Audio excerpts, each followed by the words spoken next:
कर्ज लेकर अगर विकास के काम कर रहे हैं तो ये कर्ज कितनी बार भी लेना पड़े। विकास के नाम का बजट टोटल धोखा है। कांग्रेस का भविष्य जरूर निराशाजनक इस बजट ने सुनिश्चित कर दिया। लोगों को रोजगार मिल नहीं पा रहा है और टैक्स बढ़ाने की बात कर रहे हैं। अगर कहीं पर सबसे ज्यादा किसानों को नुकसान होने वाला है वो मध्य प्रदेश के किसान हैं। इस बार बजट में वृद्धि हुई है स्वास्थ्य विभाग के। ये बजट विकास के नाम पर धोखा है। 74,000 करोड़ का राजकीय घोषणा। इतना बड़ा बजट है जिसको देखकर कांग्रेस के पेट में दर्द हो रहा है। 50,000 करोड़ रुपए कम मिलेंगे। वादा भाजपा ने किया था कि मध्य प्रदेश की लाडली बहनों को। कई मामलों में हम कह सकते हैं कि एक समृद्ध बजट है, संतुलित बजट है, जिसमें प्रदेश का भौगोलिक रूप से भी ध्यान रखा गया है। समाज के सभी वर्गों की इसमें चिंता की गई है और मुख्य रूप से माननीय प्रधानमंत्री जी जिन 4 वर्गों की बात करते हैं उन चारों वर्गों के हितों को इसमें समाहित किया गया है। इंफ्रास्ट्रक्चर की दृष्टि से देखें तो उसमें भी अपने आप में ये अत्यंत समृद्ध बजट है। 13,000 करोड़ से अधिक राशि के जहां प्रावधान अभी है, लेकिन बात केवल यहीं तक नहीं है। इसमें और भी कई गुना वृद्धि अभी आने वाले समय में इसलिए होगी कि हम उन विभिन्न मॉडल्स को अपना रहे हैं जिनके माध्यम से विकास की गति को तीव्र किया जा सकता है, जिसमें हैम मॉडल भी एक शामिल है। देश के किसी भी राज्य में केवल और केवल राज्य के जो संसाधन है उसके आधार पर विकास की उस कल्पना को आप साकार नहीं कर सकते जहां तक आप पहुंचना चाहते हैं। और इसके लिए उन सभी मॉडल्स को अपनाते हुए हम आगे बढ़ने जा रहे हैं।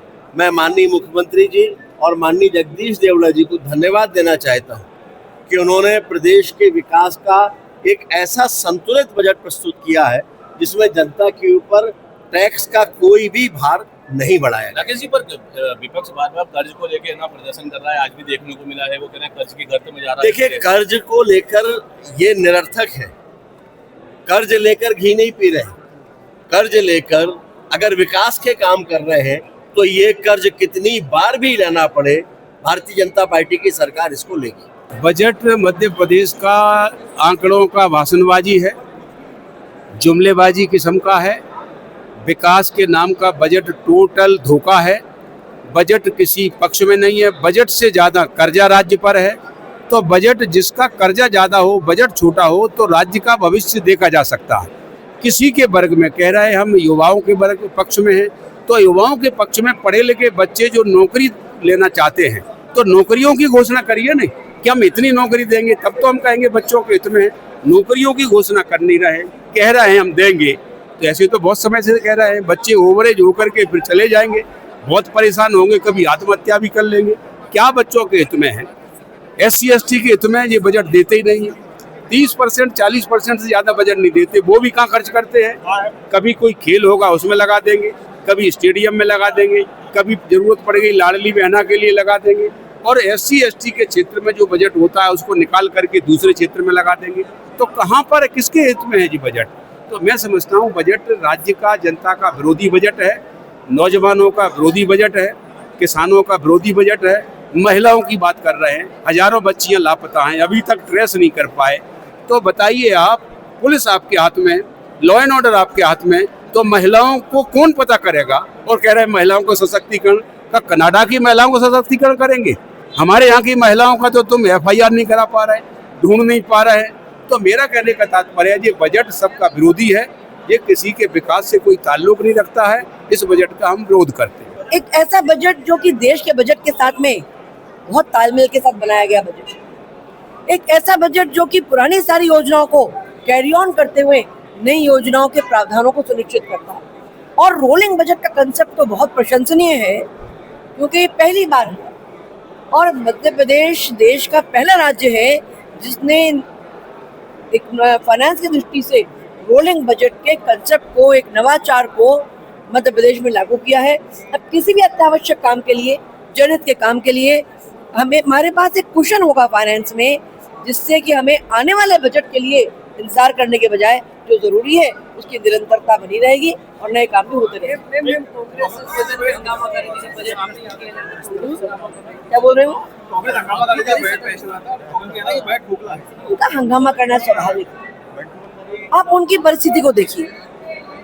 जिस प्रकार से काम हो रहे हैं, जिस प्रकार से सरकार अपने काम को नीचे तक पहुंचा रही है, उससे कांग्रेस का भविष्य अंधकार में है। इसलिए कांग्रेस को निराशाजनक लगना, उनकी एक प्रकार से निराशा मध्य प्रदेश की जनता को नहीं है, कांग्रेस का भविष्य जरूर निराशाजनक इस बजट ने सुनिश्चित कर दिया। लोगों को रोजगार मिल नहीं पा रहा है और टैक्स बढ़ाने की बात कर रहे हैं। और आपको मैं बता दूं, अभी यूएस इंडिया ट्रेड डील में पूरे देश में अगर कहीं पर सबसे ज्यादा किसानों को नुकसान होने वाला है वो मध्य प्रदेश के किसान हैं, क्योंकि सोयाबीन ऑयल भी आपका इंपोर्ट होगा, उस पर भी 18% टैक्स लगेगा।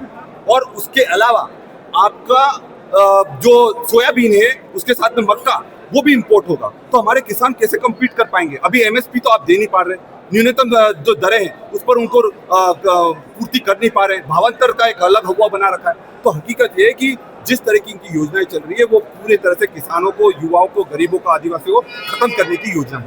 सारी बातें ये की, एक बात और मैं आपसे करना चाहता हूँ कि जो आदिवासी है, आदिवासियों से आपने भी कई बार इल्जाम लगाए हैं, आपने सिंगरौली में जाकर के भी देखा है कि आदिवासियों से जमीन छीनी जा रही है, क्या इस बात को उसमें रखा गया है? निश्चित तौर पर हमने बोला, आप पोल्यूशन की बात करते हैं, पूरे मध्य प्रदेश में सबसे ज्यादा पोल्यूशन सिंगरौली में है।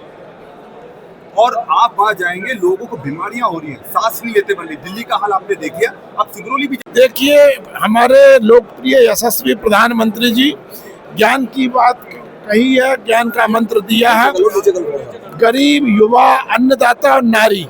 हमको प्रसन्नता है कि डबल इंजन की सरकार डॉक्टर मोहन यादव जी के नेतृत्व में इसमें एक नया शब्द जोड़ा है, आई शब्द जोड़ा है। तो ज्ञान से ज्ञानी की ओर हम बढ़े हैं। आई इसमें स्टैंड करता है इंडस्ट्रियलाइजेशन और इंफ्रास्ट्रक्चर डेवलपमेंट। मध्य प्रदेश में यदि गरीब की चिंता हुई है, युवाओं की चिंता हुई है, अन्नदाताओं की चिंता हुई है, महिलाओं की चिंता हुई है, साथ में इंडस्ट्रियलाइजेशन करके रोजगार वृद्धि करने के लिए और इंफ्रास्ट्रक्चर डेवलपमेंट करके नागरिकों को बेहतर सुविधाएं उपलब्ध कराने की चिंता भी इस बजट में की गई है।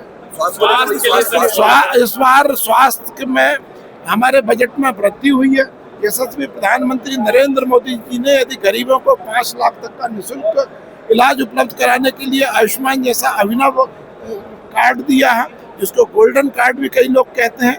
हमने मध्य प्रदेश के अंदर डबल इंजन की सरकार ने डॉक्टर मोहन यादव जी के नेतृत्व में एयर एम्बुलेंस जैसी सेवा गरीबों को उपलब्ध कराई। इस बार बजट में वृद्धि हुई है स्वास्थ्य विभाग के, तो निश्चित रूप से सेवा में भी वृद्धि होगी। ये बजट विकास के नाम पर धोखा है। 74,000 करोड़ का राज की घाटा बता रहे हैं, और जब विधायक अपने क्षेत्र में विकास निधि मांग रहे हैं क्षेत्र के विकास के लिए, तो आप सोचो ये सरकार विधायकों को 200 करोड़ रुपए नहीं बढ़ा सकती, तो क्या ये इतना बड़ा बजट किस बात का बजट? सिर्फ धोखा है, आंकड़ों की जादूगरी है। इससे जनता के विकास का, जनता की सेवा का, उनके काम का इस बजट से कोई सरोकार नहीं है। निश्चित रूप से जो बजट है वो सभी वर्गों का समावेश करने वाला बजट है। सभी वर्गों की उन्नति प्रगति के लिए ये बजट संकल्पित है, और यशस्वी मुख्यमंत्री डॉक्टर मोहन यादव जी के नेतृत्व में यह बजट जो है गरीब, युवा, अन्नदाता, नारी सशक्तिकरण और इसके साथ साथ इंडस्ट्री को बढ़ाने वाला भी बजट है। तो कुल मिला के ये बजट सर्वांगीण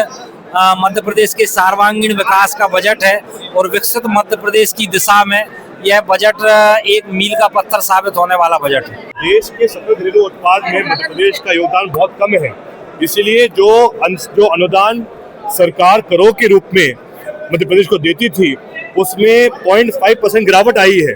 उसका मतलब ये है कि अगले 5 सालों में मध्य प्रदेश को केंद्र सरकार से 50,000 करोड़ रुपए कम मिलेंगे, जिससे कि नुकसान प्रदेश को होगा। हमें उम्मीद थी कि जो वादा भाजपा ने किया था कि मध्य प्रदेश की लाडली बहनों को प्रति माह 3,000 रुपए दिए जाएंगे, हमें उम्मीद थी कि उसके बारे में भी आज कुछ कहा जाएगा। लेकिन अफसोस की बात यह है कि उसके बारे में मंत्री जी द्वारा कुछ नहीं किया गया, ना वर्तमान राशि में कोई वृद्धि का ऐलान किया गया। इसके साथ साथ हमें उम्मीद थी कि अमेरिका इंडिया की ट्रेड डील के बाद जो नुकसान हो रहा है किसानों को मध्य प्रदेश में, उसके बारे में कुछ सरकार कहेगी।